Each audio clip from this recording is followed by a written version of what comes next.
ला हौला वला कुव्वता इल्ला बिल्लाहिल अलील अज़ीम।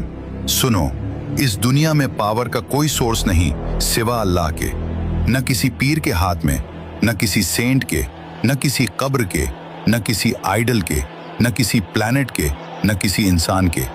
कंट्रोल सिर्फ अल्लाह का है। ये ह्यूमन साइकोलॉजी का रीसेट बटन है। इंसान नेचुरली कंट्रोल चाहता है। जब कंट्रोल हाथ से निकलता है तो दिमाग किसी एक्सटर्नल सपोर्ट को ढूंढता है। सुनो, इस दुनिया में पावर का कोई सोर्स नहीं सिवा अल्लाह के। फिलॉसफी कहता है एब्सोल्यूट पावर अगर मल्टीपल हो जाए तो यूनिवर्स कोलैप्स हो जाता है। इसलिए रियलिटी सिर्फ वन अल्टीमेट कॉज को एक्सेप्ट करती है। और जब बंदा अल्लाह के होते हुए किसी और से मांगता है, किसी और से डरता है, किसी और के आगे झुकता है, कुरान उसे एक ही नाम देता है, शिर्क। कुरान की वार्निंग, बेशक अल्लाह शिर्क को माफ नहीं करता। सूरह अन-निसा 4:48।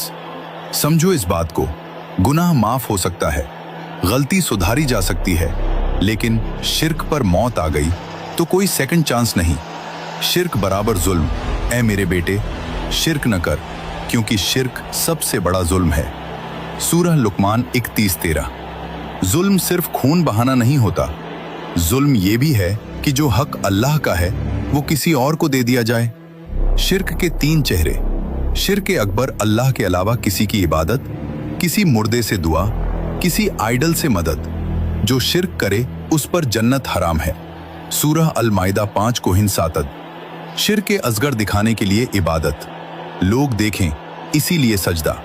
रसूलुल्लाह सल्लल्लाहु अलैहि वसल्लम ने कहा, मुझे तुम पर छोटे शिर्क का सबसे ज्यादा खौफ है, और फरमाया वो रिया है। मुसनद अहमद। शिर्क खफी, दिल का शिर्क। जब बंदा कहता है मैंने खुद सब किया, जब पैसा अल्लाह से ज्यादा स्ट्रांग लगने लगे। शिर्क काली चींटी से भी ज्यादा छुपा हुआ है। सुनन अल-बहकी। एक जुमला जो सब बर्बाद कर देता है, अल्लाह भी और ये भी। रसूलुल्लाह सल्लल्लाहु अलैहि वसल्लम ने फरमाया, जो अल्लाह के सिवा किसी और की कसम खाए उसने शिर्क किया। सुनन अबू दाऊद। और जब कयामत होगी, जिन्हें तुम अल्लाह के सिवा पूजते थे वो तुमसे अपनी पूजा का इनकार कर देंगे। सूरह मरियम 19:88। जो आज सहारा लग रहे हैं, कल वही कहेंगे हमने तुमसे कुछ नहीं कहा था। मांगना बराबर इबादत, डरना बराबर इबादत, झुकना बराबर इबादत, और इबादत सिर्फ अल्लाह के लिए। इसीलिए रसूलुल्लाह सल्लल्लाहु अलैहि वसल्लम ने सिखाया, या अल्लाह, मैं जानबूझकर किए गए शिर्क से भी तेरी पनाह मांगता हूँ